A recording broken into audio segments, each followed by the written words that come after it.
Almost live. Hey, folks, we're live. Thank you for tuning into the BAMP podcast. I'm your host, Mike Lafferty. I'm here with Tom Filsinger. How you doing, Tom? Good and glad to be here. Good to have you. Christopher McGlothlin, there at the bottom of the Brady Brunch Grid. How you doing? I am extraordinarily well, sir. How are you? I am awesome. And Cynthia Celeste Miller should be joining us any minute now. She's just not here at the moment. And Chris was telling us a funny story about Cameo. For those of you unaware, it used to be if you were a celebrity who was between gigs, there were daytime TV game shows. But now, in the modern era, there's something called Cameo. God bless them.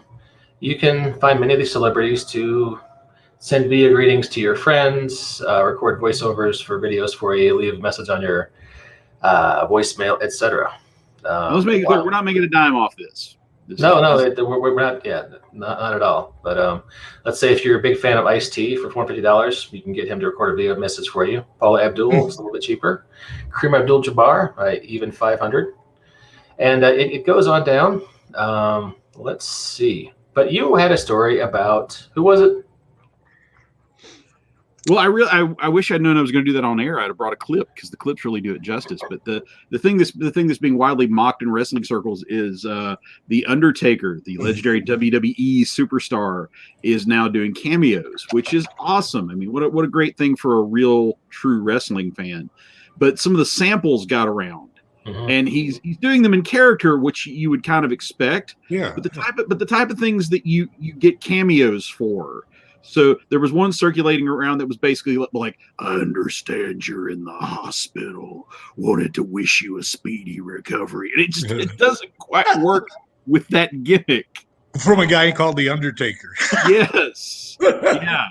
Yeah. Our old friend Jim Cornette was speculating, like somebody like drifting in and out of consciousness in the hospital, and they wake up and there's the embodiment of death saying like I wanted to send a welcome. Yeah. Brother of destruction thing. I don't know. Can you guys hear this? You got like your chances after that, right? And us take a trip to South Dakota to meet you boys personally. Can you hear that? So you guys just a little bit being fans. There's Cynthia. Okay. May rest in peace. Wow, that's pretty again, fun. not to plug their service for free too much, but we're getting ready to kick off another season of fantasy baseball, and I've decided like the first place prize in our fantasy baseball league this year is I'm going to find the least appropriate celebrity I can find and have them record like congratulations on winning fantasy baseball. I'm thinking like maybe somebody that used to be on Love Boat, but like somebody like absolutely nothing to do with sports. Ron Jeremy. Man, I think he's got enough problems without worrying about filming cameos. Right. But there, Paula Abdul. There you go. I saw Paula Abdul about. There you go. Paula Abdul. Congratulations on winning the fantasy league this year. There you go. Let's see. You get some folks from The Office you can get for, oh my, very, very affordable. Stanley from The Office, $350. And there's David from The Office for, I didn't see the price up at the top. Played the CFO. Oh, yeah, he's $179. Yep. So you have lots of options. Hey, Cynthia and Chris, how much you guys charging? People would pay me not to have a cameo. Now that you think about it, that's kind of a good racket, It sure is. Not doing work. I would totally do, hire Tom Wilson. I love that guy. Yeah, he's affordable. That's $150. That's not bad. Frank Grillo from Captain America. He was Crossbones, $165. Pete Rose needs the money. He'll do it for $150. Good old Pete Rose, yeah.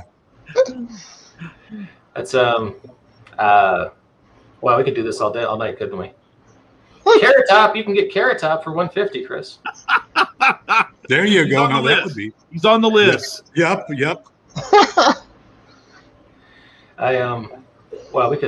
have to stop now. I'll keep looking at this all night. I'm trying to find the comic. Oh, Pro Wrestlers. Oh, I do Carol Baskin, but I can't afford her. Bret the Hitman Hart for $150. That's pretty cool. You're drifting back towards sports, though. The whole thing is Vicente Fox, former president of Mexico. I think we may have a winner here. There you go. That's not bad. There you go. He'll be congratulating the winner of my fantasy baseball league this year. There you go. Hey, Sean Spicer, former White House press secretary. Sarah Palin for 199. Sarah Palin. That's She must be hitting the skids lately or something. It's expensive living in Alaska. But you can see far from there. You can see all kinds of stuff from there. Let's see. Nobody remembers that? She can see Alaska from her front porch. Comic-Con. Let me see if that's... Oh, that's just an event. Never mind. Okay, so, like I said, we need to stop because I'm not going to get away from this if we don't. So, Chris. Yes. You have an announcement. Yes, I do. I'm quite. Let me. Can someone build up some suspense somehow? Maybe.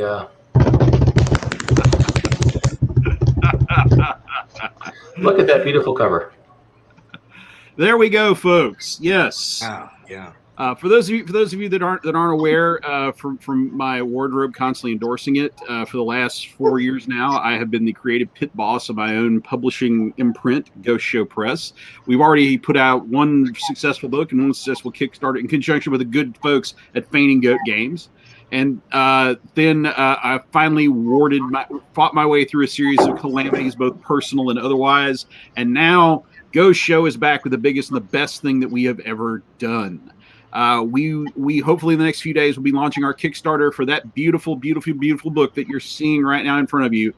The very first installment, what I hope will be a series of volumes, which I have entitled "Everyone's Gone to the Movies," because everyone I know, I've asked everyone I know to come be a part of this. Take a little cinematic trip with us. And our first volume is dedicated to that timeless genre of the horror film. So this is me and the best, most interesting, most talented writers I could find, all talking about horror films. Now, before you roll your eyes and say, "Oh, great, the 7,000th book that talks about what a classic psycho is." No, that's not what we're doing here. No. What I did was I asked people to talk about what's your favorite horror film that either establishes new genre rules or breaks the old ones. So this is all about seeing horror movies in a brand new way.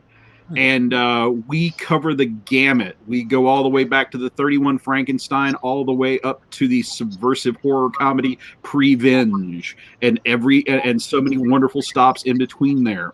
We cover films that I know you've heard of, like Alien, and a few that you may not have, especially if you're one of those people where, like, I like older horror movies like Scream. So yes, and yeah. And I have been one of the true blessings of my life is the wonderful people that I have met, and so many wonderful folks came through for me and agreed to be a part of this project. And let me start at the top here with the one, the only Cynthia Celeste Miller, who will be joining us to talk about Black Christmas. That's the type of quality that I'm bringing you here in this text. And joining her, I have people like the TSR legend himself, Mr. Ravenloft himself, James Lowder, the best co-writer a man could ever ask for, Darren Watts, from our combined triumph on the history of Sentinel Comics. He's back talking about Takeshi Miike's Audition. And you know, any book that's going to talk about Audition, you want that book. Yes. My dear friend Nicole Winchester is off talking about the Blair Witch Project in terms of women's workplace issues. That's where we're going, folks. We're looking at these in so many different ways that you never considered before. We're doing it with insight, with humor, and making you see these in a brand new way. Colm Lundberg, the genius behind Love to Hate, is on giving his perspective on things. I rounded up Jason Walters, the Hero Games legend. Eddie Webb, Mr. Pugmire himself, one of the greatest Sherlock Holmes experts walking the planet today, is here to talk about the 1959 version of The Hound of the Baskervilles. Professor Christopher McGlothlin. Well, he's okay. I'll be honest. He's only in here because he's sleeping with the editor. But anyway, but yes. Oh well, hey, for you RTAL Cyberpunk fans, I got two of the leading lights behind the great things going on at RTAL. Jay Kovac and my brother from another mother, Aaron Tarbuck, are a part of this. Okay, Ade Smith, a good friend of the Banff podcast, he's on board with this. One of my dear friends in the industry who from a company I used to be associated with, great people like Bill Bodden, John Polajak, who I met working on some superhero game whose name I've forgotten. Lynn Firestone talked her out of working on her next horror novel to come do a little horror writing for me. The one, the only Robert J. Toth, Mr. Damnation Decade himself, is back. The young, the talented, the awesome Alexander Thomas, one of the leading editors ever in the history of the game industry, Mr. Spike Jones, is aboard talking about mummy movies. I have gone to the cream of academia, recruiting people like Murray Leader, Craig Fisher, Kristen Hutchinson. And for those of you that know the sheer glory of the lost skeleton of Cadavra, the trail of the screaming forehead, and a dark and stormy night. One of the greatest, one of the funniest human beings walking this earth, everybody's favorite filmmaker, Larry Blomeyer, has opted to join us for this one. Richard Dansky, the legend from White Wolf Games and Red Storm Entertainment, is with us. My good friend Shannon Watkins has agreed to come aboard. The leading expert on vampire films walking the planet Ace, Mr. Simon Bacon, is with us today. Matthew Dawkins from Onyx Publishing fame. The one, the only, you know him, you love him, from Ken and Robin Talk About Stuff. I couldn't get stuff, so I got Ken Height. And then I got my good academic friend Mike Mason to pitch in. And, well, I won't ruin what he's talking about. But there you go. That's my lineup of writers, folks. And if you can get a better group of writers like that, I will kiss your ass. I will kiss your ass in public. Oh, so, yeah. A wrestling promo, yeah. Yeah, so I'm about to watch Battle Royale. So we're going to be kickstarting this baby soon, and it will blow your freaking mind. And here's one other thing I want you to consider, please, folks. We live in a world where writers are getting plagiarized, ripped off, screwed over, and the people responsible for it are getting high-fived and patted on the back for it. Well, that ain't never going to happen at Ghost Show Press. In fact, here we go, folks. Ghost Show Press is here for one message for the people that are screwing over writers in this world. I am here to put the bastards of the world on notice. I am not your friend. I am not on your side. I'm doing this to give a place where writers are coming to write and write what they want to freaking write, to be talented the way that God intended. So if you believe in creators, if you believe in the creative process, if you believe in creation, get aboard this Kickstarter, because this is going to be a place where writers are treated like the rock stars they deserve to be treated. Nobody's getting plagiarized. Nobody's getting ripped off. Nobody's getting screwed over. Nobody's getting lied to their face. And I could name some names here, but I won't. I'll just say this individual, thank you, fuck you, bye. Now, let's get back to more pleasant stuff, like this book that's going to rock your face off. And if you want to get on board this, go to Facebook and look up Ghost Show Press, like our page, or go to your nearest internet, because this thing, we're going to spread this all over the internet. You will not be able to get away from the link to back this, and we would appreciate it if you would back it. And hopefully we'll be back for volumes 2 through 87, talking about anything we want to talk about. So here you go, folks. This is what I've been doing since December. Come and join our party. That was a great promo. Congratulations, Chris. Thank you. Every now and again, I remember I was raised in a Pentecostal church. It's coming in handy. I don't feel like I can follow that. Yes.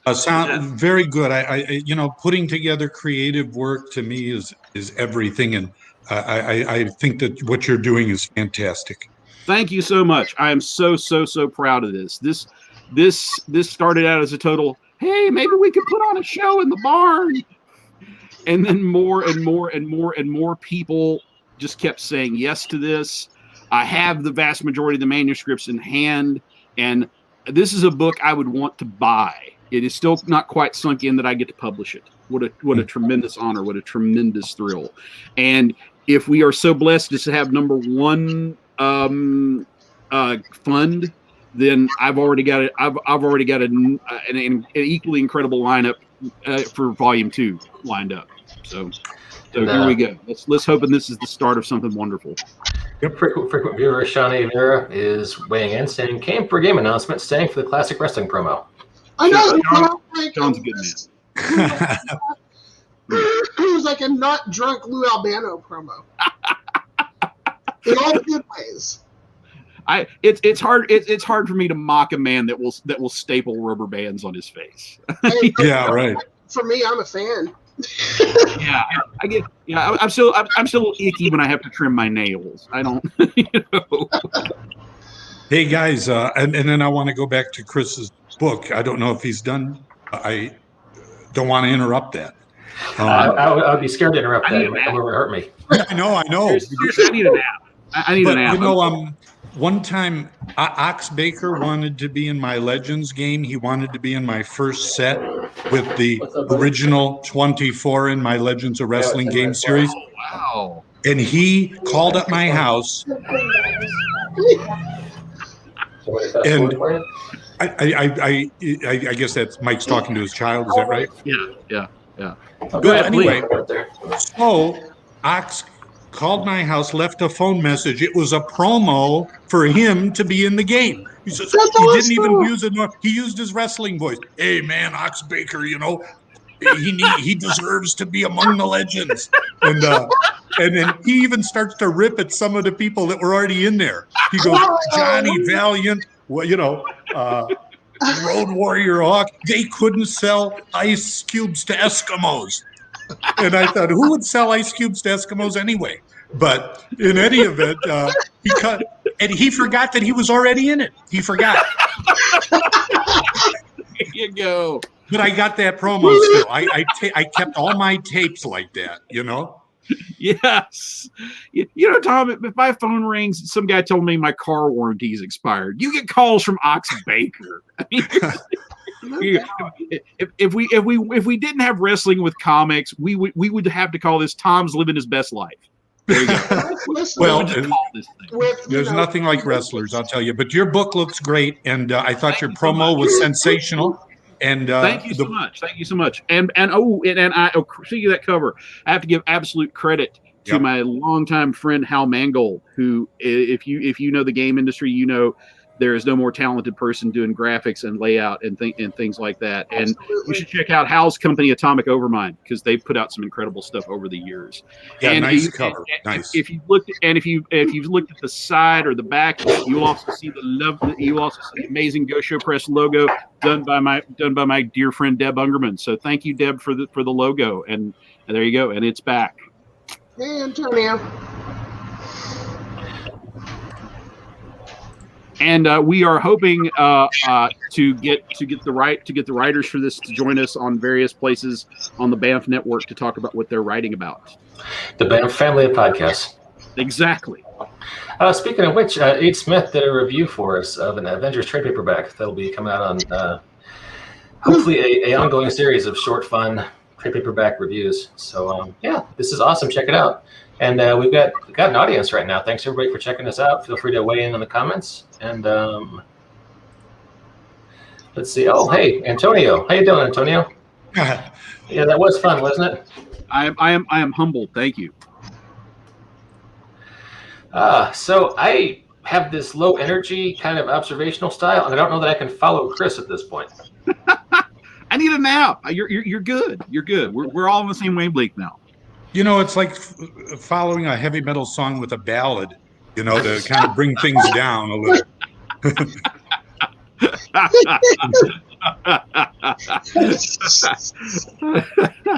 Oh man, that was good. Well, if you want to stay on topic, maybe Cynthia could tell us a little bit about why she picked Black Christmas and why that essay is going to be awesome. Actually, the reason was that was just the first one I started. I was originally going to do like 3, but COVID hit and I got hit by it and it slowed me down. So I trimmed it down to just 1, and so some of the others will be appearing later on. But as far as why Black Christmas, oh God, it's my relaxing go-to show. I know that's insane, but like, and Shelly, my life partner, is the same way. If we're like ever really need to get to sleep and we can't, we're keyed up or wired up about something, we'll we'll watch Black Christmas, and it's just so relaxing and soothing. And I know that's insane, but even the scene that continues has this weird calming thing amidst the killing. I mean, killing notwithstanding, but as far as the mood goes, you got this nice big warm house with the Christmas lights and all that stuff, and it's just relaxing. So yeah, but as far as why it's included, though, it broke a lot of rules. It completely perverted what is for most people a very holy holiday, and they just completely not that Black Christmas. Not that one? That's the remake. We did the original. Yeah. Okay. What was the year on the original? 74? 74, yes. Okay, I will find it. Hang on. I know it's weird because there's 3 different Black Christmas movies. So it's crazy. But it broke a lot of rules and did it beautifully, if that's a thing. But one of the scenes in particular, which I won't go into because I go into it in the article or the essay, one particular scene was so perfect in terms of cinematography. There's your winner. Yeah, that's there you go. And so yeah, there's so many different things that it did that just shattered the expectations of horror movies in 1974. Thank you. Oh, 1974. Okay. Oh, Margot Kidder's in this. Oh, yes. She is definitely in it. Her presence is known. Yes. Although I like her.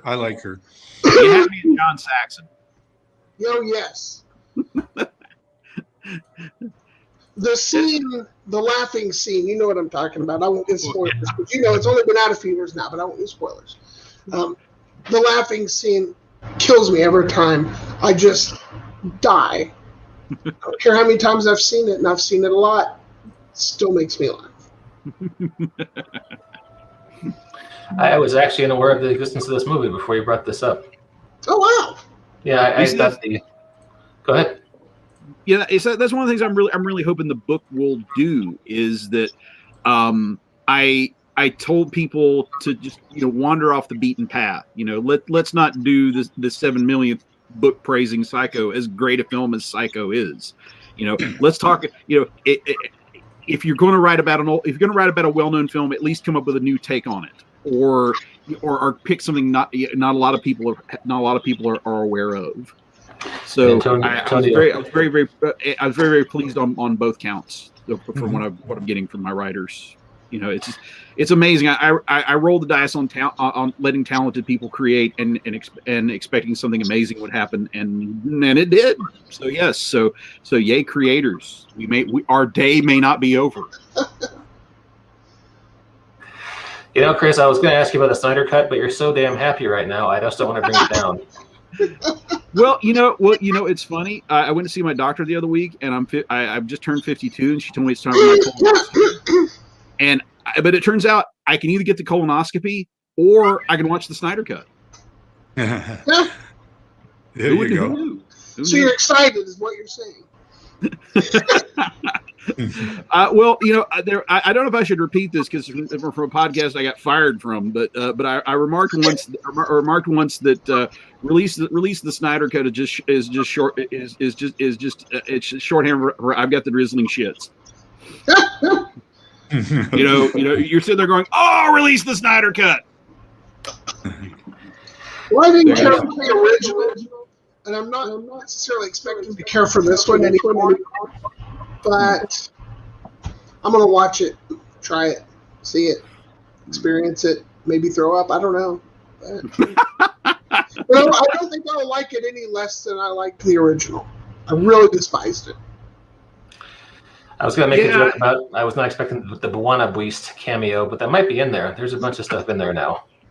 At some point after a guy's made 4 of the worst films ever made, you have to ask, do I really need to see the 5th one?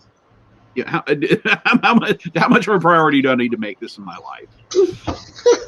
I'm still trying to make my way through the AFI 100s, so I figure maybe I should give that a little more priority because I keep getting hung up on musicals. I can't get into them. There's so many of them.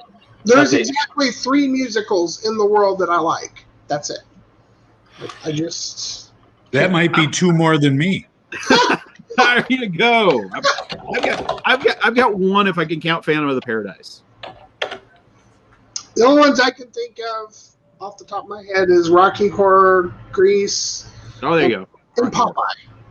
Oh, okay. It was a perverse pleasure. It was a nostalgia thing. I went to the theater to see it when I was a kid, and I really liked the mood of Sweet Haven. There's something about it I thought was pretty cool. Cool. Have you guys heard the rumor that came out this week? Speaking of Robin Williams, who was in Popeye, there's allegedly both R and NC-17 versions of Mrs. Doubtfire. What? Because Robin Williams is an improviser. He doesn't stick to script. Right. They had to send the movie in 3 times before they got a PG-13 rating.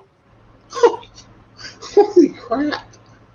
That could be apocryphal. I don't know, but it's kind of a fun story. Does all language, there's like no words where he like snaps and kills people? I would be in for that. Me too. Chris, you're on fire tonight. I got nothing. Tom, save me. You're just Well, it looks like we're just sort of winging it now. So, or isn't that what we always kind of do? It's what we do best, yes. Well, I want to be able to stick to this. It looks like the people listening and you guys are talking about horror, and I'm good with that. I don't. How about you? Why don't you weigh on this? What do you like in the horror genre, or do you like the horror genre? Not really, but I like. But what I do like is the black and white and old. Yes. I'm not really into a lot of the blood and gore. I'm not into that. So because we are both proud members of the Church of Svengoolie. Oh, I love Sven. I love. Are you kidding me? There you go. I love horror hosts in general. It's like one of my things. Yeah, me too. And you know what bugs me is that's the only station that's not on DirecTV, which I get. So I'm missing Svengoolie every week, and I probably could go to more trouble to see it. I met him at a comic convention in Chicago, and I got to choke that chicken. We got a picture of us, and I'm choking it, and he's pointing and he's like, "Oh my God, look at this!" But White Zombie, movies like that. The Island of Dr. Moreau, which I don't know if you call that horror, but I like that. It's kind of horror. Do you remember the original? I do. Island of Lost Souls with Charles Lawton. That's right. The Island of Lost Souls, I mean.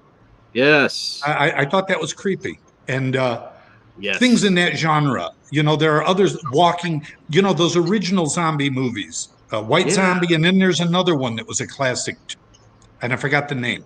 Night of the Living Dead? No, even before that. But I like Night of the Living Dead. I actually, you know what? I accidentally walked in. This was at a comic convention in the 70s. So that was early days.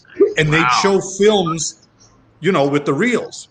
Mm-hmm. And so I showed up late. It was night, at the con, and they're showing. And I walk in, and I'm out. I don't know what the hell I'm thinking. I walked in front of it, and so the film is showing on my back. And people are like, move, get out of the way. So I get out of the way. And I came in at the beginning of Night of the Living Dead, and I didn't know what I was getting into. And it's better that way, because then you don't have expectations, And I loved it. It blew me away. It really was something. Yeah. One of the proud moments of my life is our incredibly hip drama teacher, Mr. Lanny Warkentine, if you're watching, Lanny. We did the stage play version of it. And he asked for faculty members to be the zombies. So I got to spend 4 performances of being made up in zombie makeup and chasing people around and trying to catch poor Barbara and Tom and Judy. Hey Chris, on Halloween's when I was at Jamestown Community College teaching there, I would be a zombie on Halloween. Awesome. And it worked out. You know what though? One of the faculty members was actually afraid. So I'd always make it a point to go up to her and poke her on the shoulder and go, just stand there. And she'd go, ah, Oh, my God. Let me just add this, too. I saw Psycho the same way. I didn't know what I was watching. I didn't see Psycho until I was like, I don't know why. It was one of those movies I thought, I'll get to it. Well, I turned on Turner Classic Movies or whatever, maybe 10 minutes in. So I didn't know what the movie was. And that was great. I found out in the shower scene. Then I went, holy cow, I'm watching Psycho. And it was riveting. But I'm glad I didn't know, again, because my expectations, I didn't have to worry about high expectations. I could just go with the flow. And I think I may be the only person in the world who's not a big fan of Psycho, actually. I don't really like the ending, actually. To be honest, I'm not wild about that. But I think like the shower scene. I thought that there was no build-up. There's no... and they spent more time building up him cleaning up afterwards than they did the actual build up to the murder itself. And to me, that was a little off-putting. But I recognize it's a classic, and it feels actually the parts that I did like were more of the almost film noir like aspect. That's what I like. So, commenter Sean Vera weighs in and says, speaking about horror movies, thoughts on music in horror movies? Saw Alien as a kid, and just the open music freaked me out before I even saw anything. Mm-hmm. Yeah. Good stuff. Very, very hard to do well and very easy to do badly. Because one of the things, as much as I love films from the 30s, the very early ones where they're all playing Swan Lake with any excuse to put Swan Lake on. It took me out of it the first few times I saw it, but man, when they do it well, again, maybe showing my age here, but I have a very strong childhood memory of seeing the trailer, the trailer and the TV ad for Larry Cohen's "It's Alive," the classic killer baby movie, and just the music they would play leading up to the reveal of what's in that. Oh my God! I know what you're talking. I can hear it in my head right now. So well done. Yeah, when the music is on, and really, I know it's all library music, but the needle drops they have for Night of the Living Dead, I think, are very effective. Mm-hmm. Yeah. So yeah, those are some of my favorites. My favorites. Black Christmas. Going back to that, is some of the most effective use of music that I've ever seen in a horror movie or movie. Period. Honestly, like short bursts of discordant tones rather than songs, and and then in one particular scene where they juxtapose the Christmas caroling with brutal stuff happening, and I mean, just the music for that, this, holy music, and then what's going on, again, no spoilers, but just great use of the music. Yeah. Tom, you have a favorite horror theme? Can't think of one right now, and I'm sure I do, but I'd have to think about it. I wouldn't call what I was talking about a theme, so I guess I was kind of off topic while we're being off topic.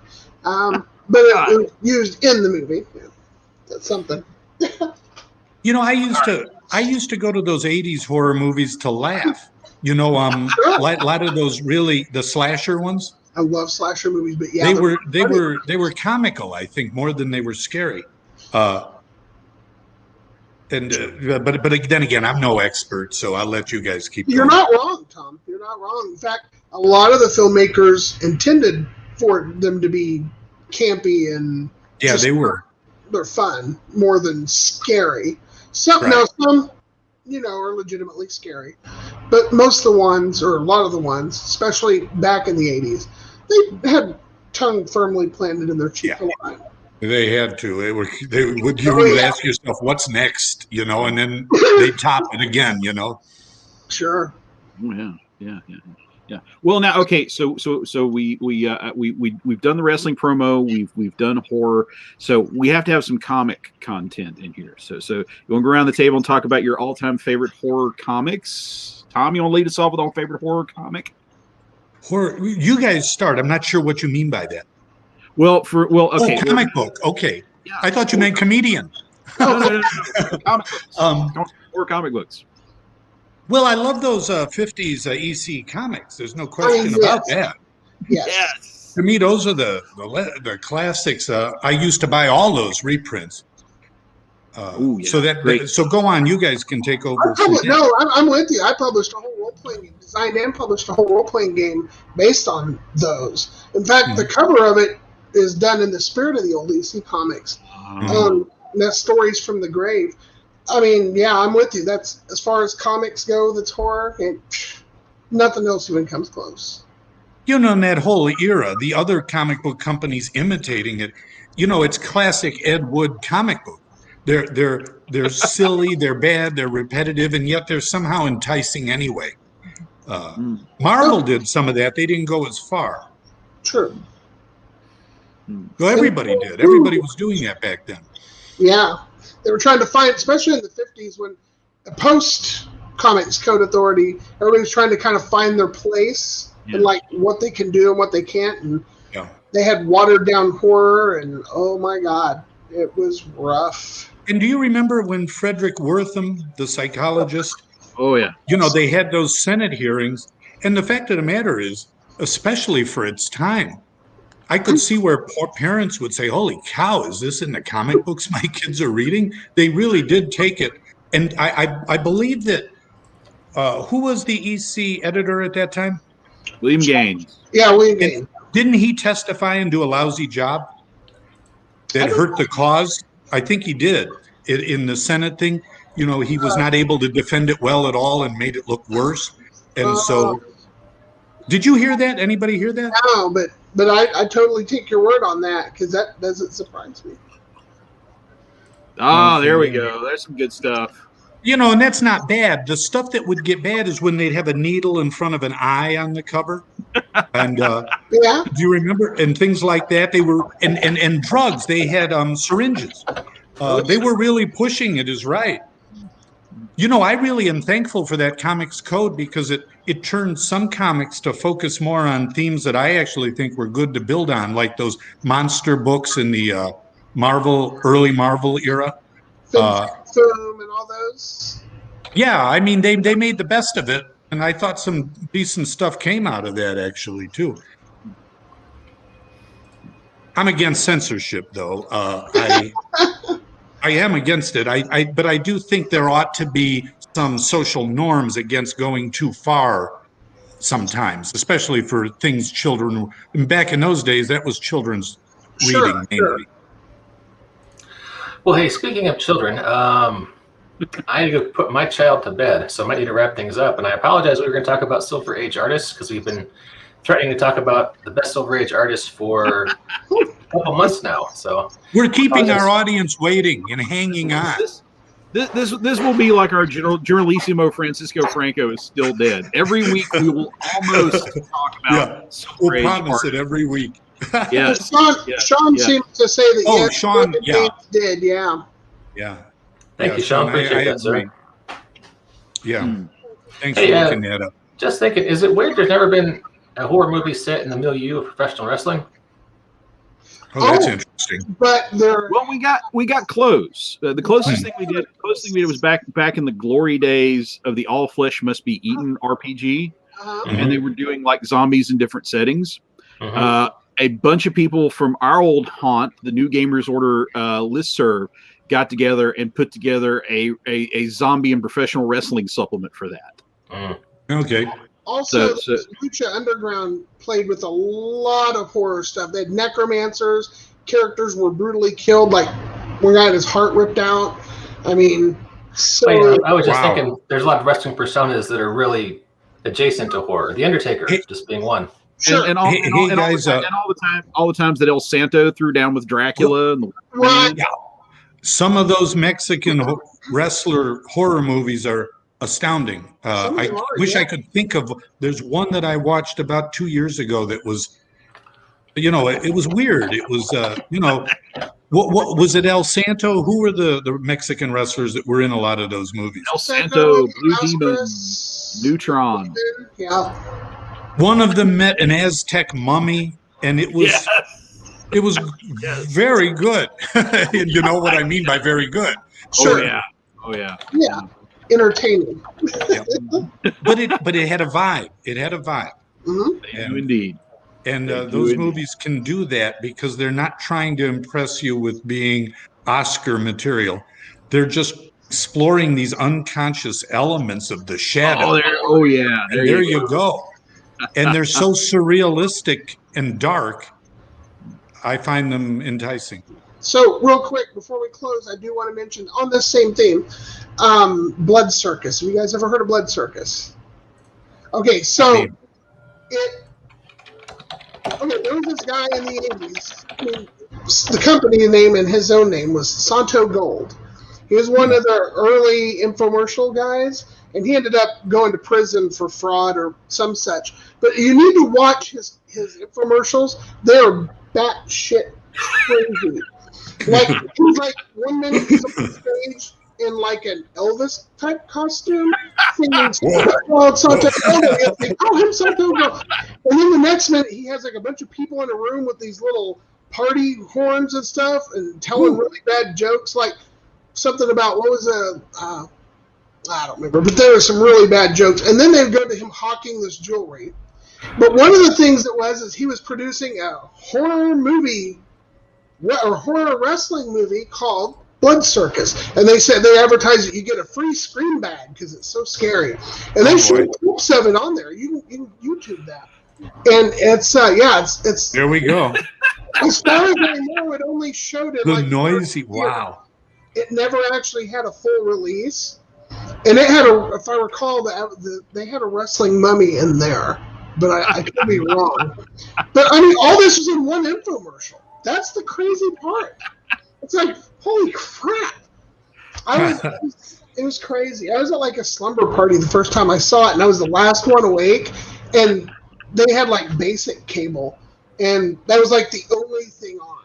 And I'm just laying there wishing I could go to sleep. And I'm like, what the hell am I watching?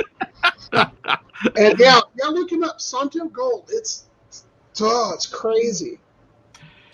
And we could keep talking forever, but I really do have an 8-year-old boy who's getting rowdy in the next room, and his mom's trying to sleep. So I gotta go. Sorry. Hey, Mike. That. Hey, yes, Mike. Sir. You've got good material for a bedtime story now. I'm just going to replay him the first 5 minutes of the podcast, and hopefully that poor kid. Hope he doesn't repeat any of that in school on Monday. Although we got spring break this week, so maybe he'll forget. All right. Awesome. Hey, thanks to everybody for checking out the show. I forgot to give the title at the top of the hour. Wrestling with Comics. Check out facebook.com/GhostShowBoss. That's where you're going to get the announcements for Chris's Kickstarter. And as Chris, as soon as you get a landing page, a pre-launch page, let us know. We'll splatter that link up everywhere. We got to get together and work on that. Let's talk tomorrow. Absolutely. Sounds like a plan. Cynthia, yes. Always a pleasure having you on. Thanks for coming out. Thank you. Always fun to be here. Always a pleasure having you on as well, sir. I'm glad to hear you're enjoying life there in beautiful Sedona. Thank you. And to all our listeners and viewers, and wow, we have a decent-sized audience tonight. Thanks for coming out, folks. We will catch you next time on Wrestling with Comics. Thank you. Take care.